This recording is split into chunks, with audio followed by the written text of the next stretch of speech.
Well, here we are again, about halfway through December. Appreciate you guys tuning in. And because most of my slides are white, I'm just letting the screen illuminate my face this early morning. It's about 10 till 5 on the day that I'm doing this, but it'll wind up going out to you guys, Sunday just after midnight, like always. This is a short crash course on stability control basics. And I said, don't mind the short crash course. And there's different automakers call it different things. GM calls it StabiliTrack, Dodge calls it electronic stability control, Ford calls it advanced track, Toyota vehicle stability control, Nissan vehicle dynamic control. There's all the different names. It's the same function, but it's been mandatory since 2012 in the U.S. My 2006 Explorer that I just sold to my son for his daughter, it has it, and that was before 2012. Well, it applies braking pressure to individual wheels when needed, and it can reduce engine power to ensure that drivers maintain control of their vehicles. Some of the older traction control systems, like in the old Lincoln Mark 8s and all that stuff, they had a secondary throttle plate above the regular throttle plate that would close off your SC 300 Lexus that I worked on. It had that. It had a throttle body that would close off, and a secondary plate. They also, they detorque the engine. They can do it with the timing. They can do it with the fuel. They can also change things on the transmission to make it happen and that kind of stuff. Well, the Insurance Institute for Highway Safety found in a study that 1/3 of all fatal accidents could have been prevented by this technology had it been required sooner. Now, a lot of people have a tendency to spin out and crash.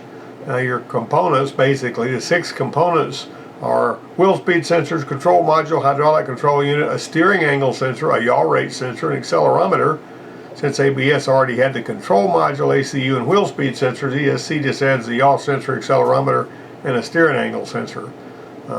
And so basically, accelerometer, a lot of cases will have some little contacts and little bubbles of mercury rolling around in there. And when the mercury rolls across the contacts, it knows if it's if it's rolling across from one contact to contact number 2. It basically can go from those two, or if it's really accelerating hard, it'll roll back all the way to the back one, and that it determines by the way that mercury rolls in that little capsule. That's the ones that I'm familiar with. There's probably other ones too, but it's not unusual. They've been using mercury switches on vehicles to turn on the hood light for eons. I mean, for 40 years or something. So mercury switches were used in old AC thermostats before all these digital ones came around. Well, there's your components there. Basically, the steering angle sensor, is important for a lot of reasons, but this is one of the things it does. At 60 miles an hour, a driver swerves to the left to avoid a road hazard. The yaw rate sensor determines where the car is pointing. The steering angle sensor determines where the wheels are pointing and how fast you're turning the wheel. That's important too. How fast you turn the wheel is something it's looking at. The accelerometer determines how fast it's decelerating or accelerating, whatever, and the wheel speed sensors monitor each wheel's speed. Okay, so understeer, you can get these things crossed up like oversquare and undersquare when you're talking about engines, but understeer is whenever you don't make the curve, when you go off in the ditch on the outside of the curve, because it keeps trying to go straight. A lot of times that happens if you don't have anti-lock brakes, or if they're not working. If you if you hit the brake in the rain on a slick pavement, turning the wheels doesn't do anything because they're not rolling anymore, and the car just keeps going straight. That's an understeer thing. Oversteer is whenever it turns more than you want it to. When the wheels are turned steadily to the left and they don't slide, but they hold, the vehicle will oversteer, and that causes it to spin out. Now, the ones of us that have done a lot of dirt road driving like I have will know to turn right. You steer into the skid and all that. I'm going to pause here for a second and tell a little funny story. I was at a Power Stroke rally as a journalist for Motor Age magazine back in oh my goodness, it seems to me like it was 2008 or something like that. And we were gonna, a whole bunch of Power Stroke truck drivers were gonna head off down to the Kentucky truck plant. And there was a bunch of these Power Stroke drivers who were at that Power Stroke rally. I was riding with with these PR people that was for the that were doing, you know, PR work for this Indiana plant where they build the Power Stroke engines. And we were driving like a '03 model F-250 with a Power Stroke in it. And they had a track set up with some cones and stuff like that. And, you know, they had a guy down there filming, and he wanted to see people going around the track on their trucks, you know. And I noticed these guys were going really, really slow. They didn't want to get their trucks dirty. They were weaving in and out between the little cones and all that. And it was a circular dirt track, you know, is what it was. It's probably about a half-a-mile track, you know.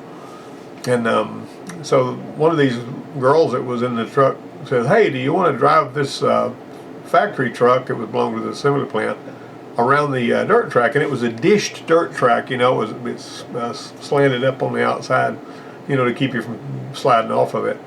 And I says, "Yeah, but that guy down there that's filming for this thing needs something to watch other than people just going really slow between these cones and everything." And so I took off from the start, and I went around, and when I got into that second turn, the thing was almost sideways, and I was turning right to go left, and, and those people that were from Chicago that were in that truck with me were absolutely terrified. They had driver's licenses. They had never done any dirt road driving like I grew up doing it here in Alabama, you know.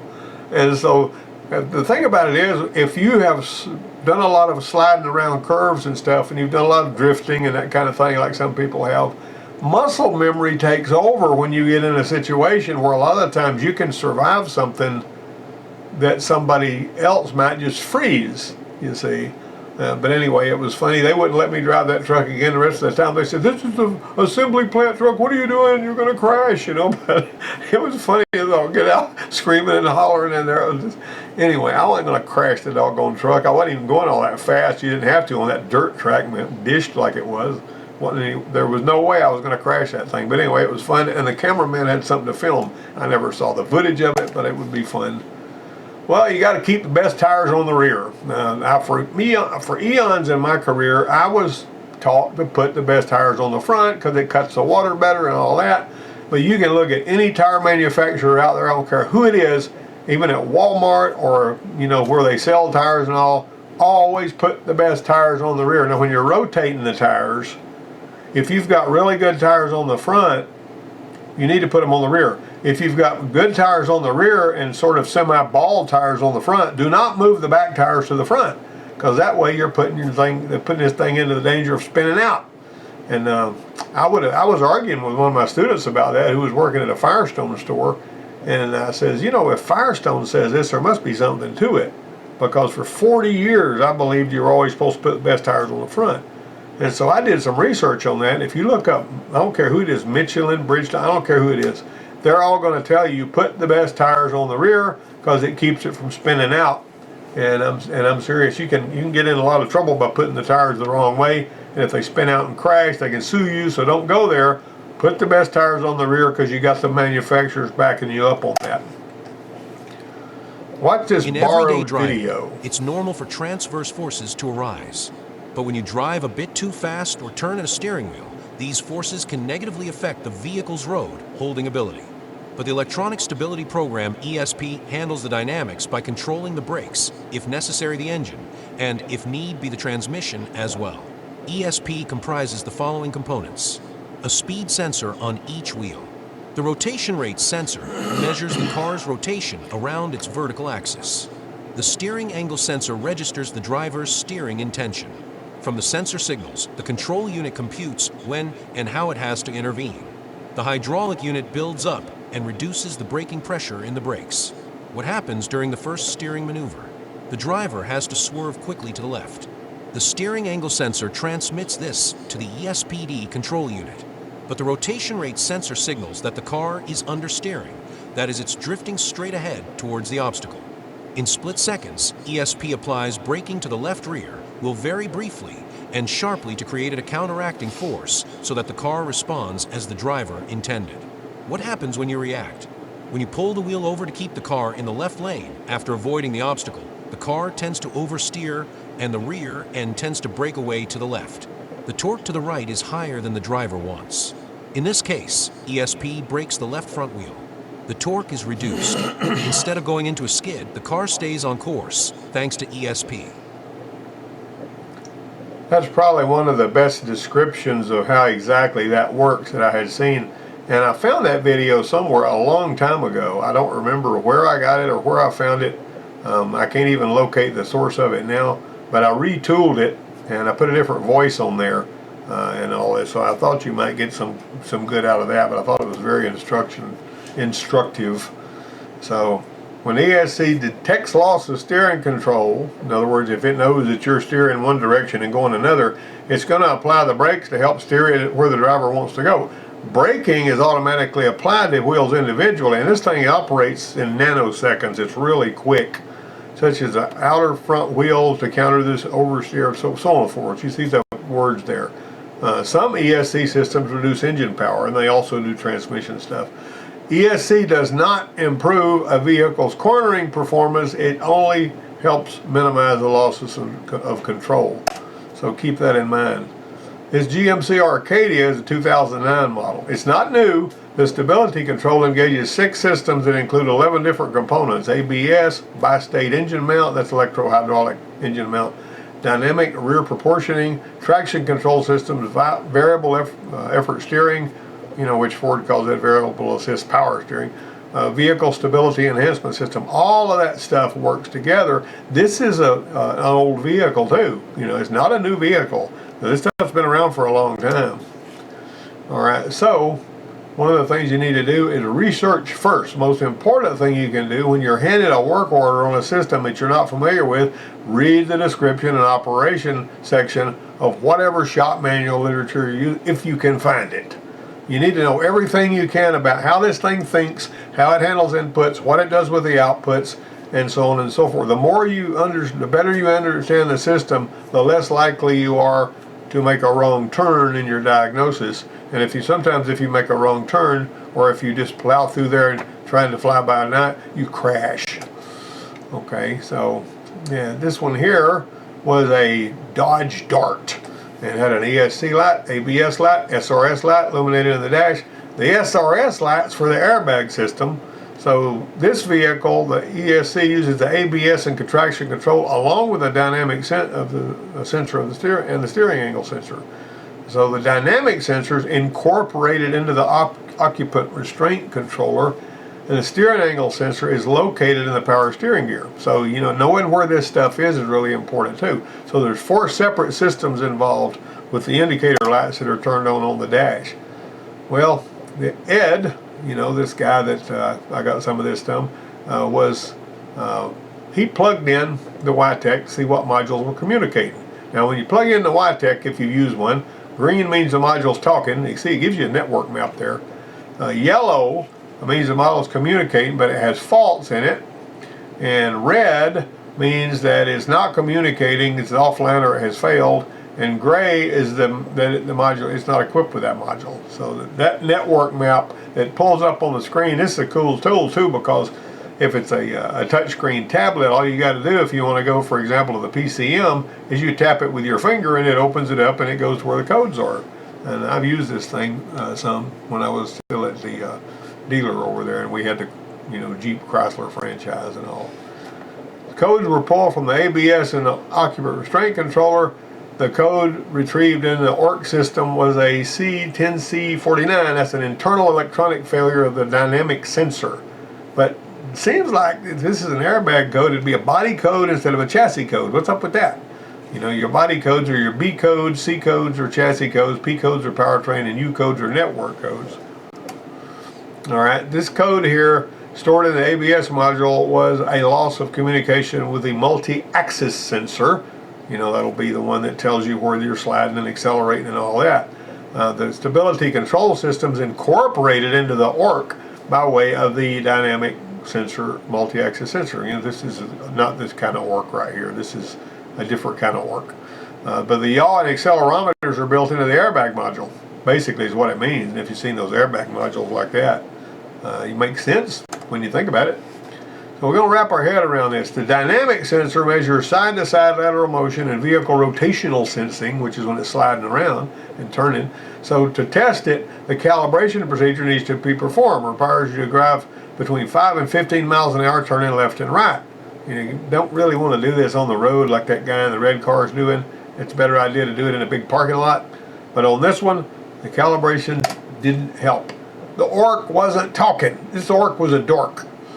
Okay, it could have been a wiring problem, but in the end it turned out that this nut head would not talk to the ABS unit. It's your hydraulic control unit, and this right here is, you know, with it, that's the control module for the ABS. Also, all right, 2003 Toyota Sequoia DTC 1337 was stored in the ABS module. This code was for a mismatched tire size. All that was. To keep track of your tire sizes whenever your vehicles have stability control or even, you know, ABS, the module that controls the system got a calibration file program for that specific vehicle. 3 out of the 4 tires on this vehicle were P245/70R16s, and the right front tire was a P65/70R16, which is more than an inch taller. Whoever did this wasn't really thinking clearly, apparently. All right, the 2012 Malibu, you know, GM platforms, you know, it had a StabiliTrak light on. You know, typically when I would see this on some of your pickups, it would be the steering angle sensor that would be bad, and we'd have to replace that. You got to pull a steering column out and all that to put it in there because it's down at the bottom. It was a pain. I was going to put a picture of that here, but I forgot it. I didn't forget it. I just said I didn't want to go looking for it. Excuse me. But the misfire factor was what made this one turn on the StabiliTrak light. So think about that. You got a StabiliTrak light on because of a misfire. It's got nothing to do with StableTrak, but because of the fact that it was in limp-in mode, you had an issue. You might remember the one I told you about, this 2007 Cadillac Escalade that the girl brought in, and she said she had a traction control light on, and we pulled a code, and it threw a network code. And I said, well, we're not working on this network stuff this semester, so you need to go over to the Cadillac place, see if they got a reflash for it or whatever. She goes to the Cadillac place. She says they tell her it needs a fuel pump, and it's going to be $1,800. She brings it back over there just for grins. I checked the fuel pressure. It was 160 pounds, which was the regulator, the fuel pressure regulator on that one's built into the pump back in the tank. We got a $450 fuel pump from the parts store, popped in there, fuel pressure dropped to like 60 pounds or whatever it was. That traction control light was gone, the network code was gone. Go figure. You know, these things will throw you for a loop. It's not A plus B equals C every time.